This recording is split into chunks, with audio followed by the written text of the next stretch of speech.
Yeah, this is how Professor Bolaji Akinyemi described the views of international community about Nigeria and security forces in the country. If there is one man who has a deep knowledge of international relations as it entails, and wants to describe the situation of Nigeria and can profoundly give a view of how Nigeria is rated globally, it is the former Minister of External Affairs, Professor Bolaji Akinyemi. Professor Akinyemi was on Arise TV on Tuesday, where he answered questions bordering on the external affairs of Nigeria and how the global community perceived Nigeria as not just the giant of Africa but also a major voice to reckon with across the world. When asked how the Nigerian security system is rated in America and other parts of developed countries, Professor Akinyemi noted that he had personally taken his time to study and monitor the performance of Nigerian security forces both within and outside the country, and he can authoritatively confirm that they are not really doing bad. That is what is coming from Bolaji Akinyemi, while acknowledging the fact that the country is bedeviled with a myriad of security challenges currently threatening the unity of the country. He explained that it is not enough yardstick to measure that the competence and capacity of the Nigerian security forces. According to him, our uniformed men might be fumbling at home, but in other countries they are rated as one of the best. Well, I really like the word used by this Professor Akinyemi by saying we are fumbling when it comes to the area of security in Nigeria. That our uniform men are fumbling. That in other country or where Nigerians are, they are doing very well.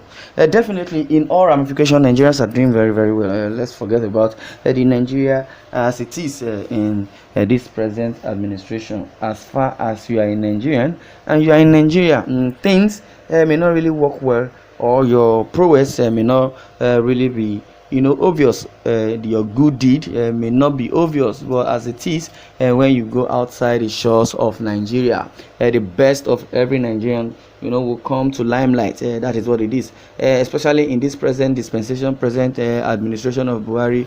And if as an individual or as a citizen of the country, if you have a talent or you have something that you can give to the country or something, let's assume you have a prowess or you have something you could be using or deliver to Nigeria. Like for example, I would say when Father Mbaka approached President Muhammadu Buhari concerning the area of insecurity, he told Buhari that he has let me say a little solution to what is really happening in the northeast, to that of the insecurity, the issue of Boko Haram, terrorism and some other things.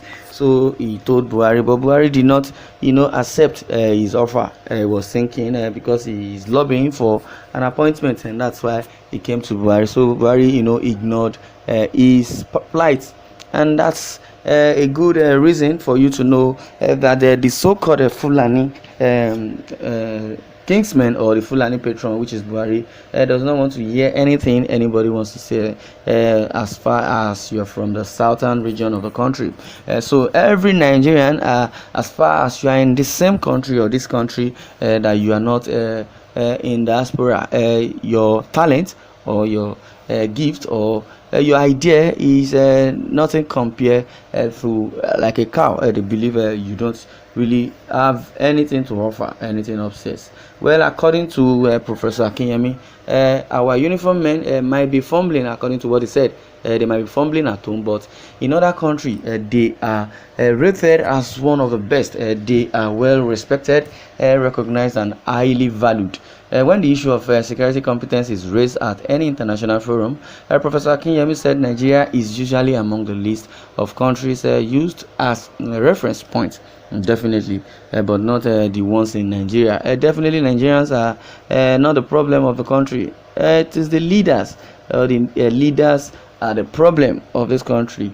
If I would say leaders, presently I would say Buhari and his kinsmen, the Fulani kinsmen, are the problem of this country, because they have already divided the country even without knowing.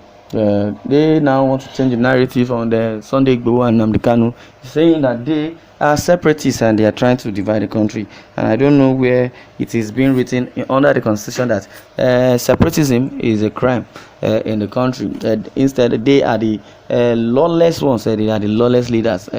Malami would come with impunity, will be doing all sorts, and no one is ready to antagonize him or to arrest him or do anything to him, just because the power of incumbency is still there. So they believe, they say immunity covers us. Well, in Africa, it remains a leading life in that area. The former Minister of External Affairs stated emphatically that he is saying it based on facts deduced from an in-depth research, empirical evidence, and years of his experience both in government and academic environment. However, he reiterated that if the government can politicize the system and give a free hand to the Nigeria security forces to operate based on their professionalism and also based on their training, he says the issue of banditry, Boko Haram, Herdsmen, or any other form of security threat will be dealt with in a matter of time. Wow, I really thank God for this man by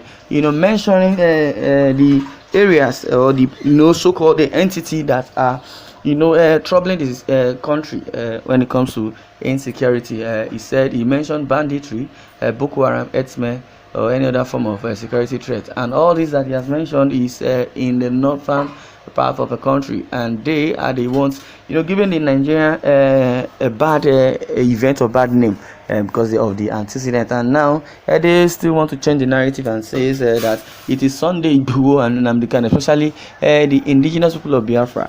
Says they are terrorists, they are the ones disturbing the peace of the country. The allegation that was meted on IPOB was that they are trying to incite war. Says Sunday Igboho is stockpiling arms. What is he stockpiling arms for? Is he to fight the government, or to kill the citizens, or to take over the government the same way the Taliban has taken over the government? In other words, all this narrative that they are changing on these so-called people, especially in the southern region, is what has been happening in the northern part.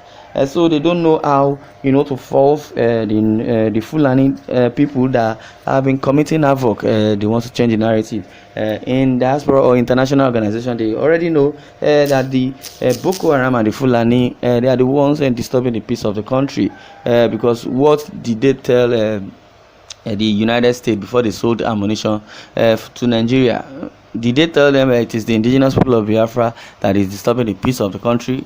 So they now give them ammo and give them over 50 armor vehicle that was sold to them. I believe it's not the US, because the US are not as gullible as that.